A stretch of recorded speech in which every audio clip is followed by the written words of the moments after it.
Paz seja convosco. Ao cair da tarde daquele mesmo dia, 2 discípulos de Jesus iam caminho de Emaús, pequena cidade que dista 12 quilômetros de Jerusalém. Estavam perplexos por causa dos últimos acontecimentos e principalmente por causa da notícia trazida pelas mulheres que tinham visto os anjos e falado com Jesus depois da ressurreição.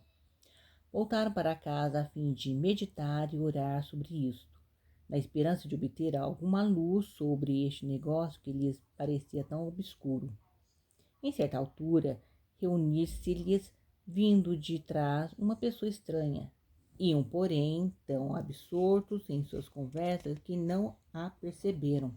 Era tamanha a aflição destes discípulos que choravam enquanto iam pelo caminho, e o coração compassivo de Jesus encontrou aí uma dor que lhe era dado mitigar.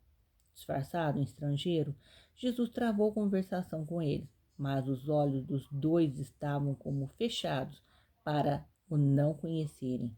E ele lhe disse: Que é isso que vós ide praticando e conferindo um com o outro, e por que estáis triste? E respondendo um deles, chamado Cleopas, lhe disse: Tu só és forasteiro em Jerusalém e não sabes o que ali tem passado esses dias? Ele lhe disse: Que é? E responderam os dois: Sobre Jesus Nazareno, que foi um varão profeta, poderoso de obras e em palavras diante de Deus e de todo o povo. Referiram-lhe, pois, todas as ocorrências, aludindo também às notícias que haviam trazido as mulheres que pela manhã tinham estado junto ao sepulcro. Disse-lhes então Jesus: Ó estultos, tardios de coração, para crer tudo o que anunciaram os profetas. Porventura não importava que o Cristo sofresse essas coisas e que assim entrasse na sua glória? E começando por Moisés e discorrendo por todos os outros profetas, lhes explicava o que dele se achava dito em todas as Escrituras. Os discípulos ficaram mudos de pasmo e alegria, e nem sequer ousavam perguntar ao estrangeiro quem ele era. Atentos, o escutavam enquanto lhes ia abrindo a inteligência concernente à missão do Salvador e revelando o seu cumprimento. Ao pôr do sol, os discípulos chegaram à casa e Jesus fez com quem ia para mais longe.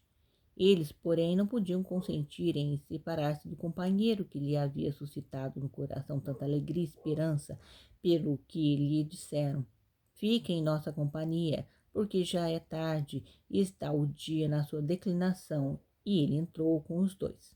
Não tardou em que estivesse preparada uma refeição singela, e Jesus tomou assento à cabeceira da mesa, conforme era o seu costume. Ordinariamente era o chefe da família que incumbia invocar a bênção à mesa. Jesus, porém, pondo a mão sobre o pão, abençoou. Então abriram-lhe os olhos aos discípulos.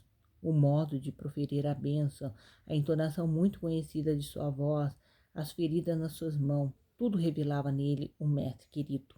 Durante um momento ficaram como que suspensos, sem poder articular palavras. Depois, erguendo-se de um salto, lançaram-se aos pés de Jesus e o adoraram. Ele, porém, desapareceu do meio deles. Desprezando a fome e a fadiga, saíram deixando intacta a ceia e volveram a Jerusalém para levar aos outros a nova do Salvador ressuscitado. Estavam eles ainda falando aos seus companheiros, e eis que Jesus se apresenta no meio deles, e, levando as mãos como para abençoá-lo, diz: Paz seja convosco. A princípio, os discípulos ficaram atemorizados, mas depois de Jesus lhe mostrar as mãos traspassadas, participando com ele da ceia, creram e foram consolados. A fé e a alegria dissiparam-lhe do coração as dúvidas, sendo indescritível a sensação que experimentara ao reconhecer o Salvador. Tomé não estivera presente nessa ocasião e se recusava, por isso, a crer no que lhe diziam com respeito à ressurreição do Mestre. 8 dias depois, estando com os demais discípulos, Jesus tornou a aparecer-lhe. Mostrou então a Tomé os sinais de sua morte nas mãos e nos pés.